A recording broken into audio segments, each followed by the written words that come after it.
بسم اللہ الرحمن الرحیم۔ السلام علیکم۔ آج کا ہمارا ٹاپک ہے حضرت حذیفہ بن یمان رضی اللہ عنہ کا واقعہ۔ حضرت حذیفہ بن یمان رضی اللہ عنہ فاتح ایران، جب ایران میں کسرا پر حملہ کیا گیا تو اس سے مذاکرات کے لیے آپ کو اپنے دربار میں بلایا۔ آپ وہاں تشریف لے گئے۔ جب وہاں پہنچے تو تواضع کے طور پر پہلے ان کے سامنے کھانا لا کر رکھا گیا۔ چنانچہ آپ نے کھانا شروع کیا۔ کھانے کے دوران آپ کے ہاتھ سے ایک نوالا نیچے گر گیا۔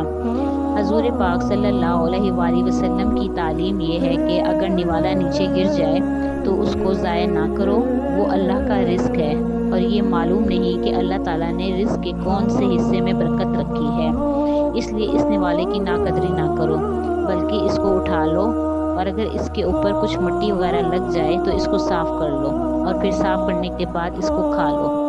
چنانچہ جب نوالا نیچے گرا تو حضرت حذیفہ بن رضی اللہ عنہ یہ حدیث یاد آ گئی کہ آپ نے اس نوالے کو اٹھانے کے لیے نیچے ہاتھ بڑھایا۔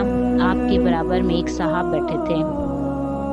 انہوں نے آپ کو کونی مار کر اشارہ کیا کہ یہ کیا کر رہے ہو، یہ تو دنیا کی سپر طاقت کسرا کا دربار ہے، اگر تم اس دربار میں زمین پر گرا ہوا نوالا اٹھا کر کھاؤ گے تو ان لوگوں کے ذہنوں میں تمہاری حقت کیا رہ جائے گی، اور یہ سمجھیں گے کہ یہ بڑے ندیدہ قسم کے لوگ ہیں، اس لیے یہ نوالا اٹھا کر کھانے کا موقع نہیں ہے، آج اس کو چھوڑ دو۔ جواب میں حضرت حذیفہ بن یمان رضی اللہ عنہ نے کہا کہ کیا میں ان احمقوں کی وجہ سے سرکار دو عالم صلی اللہ علیہ وآلہ وسلم کی سنت چھوڑ دوں؟ چاہے یہ اچھا سمجھیں چاہے یہ برا سمجھیں، عزت کریں یا ذلیل کریں یا مذاق اڑائیں، لیکن میں سرکار دو عالم صلی اللہ علیہ وآلہ وسلم کی سنت کبھی نہیں چھوڑ سکتا۔ سبحان اللہ۔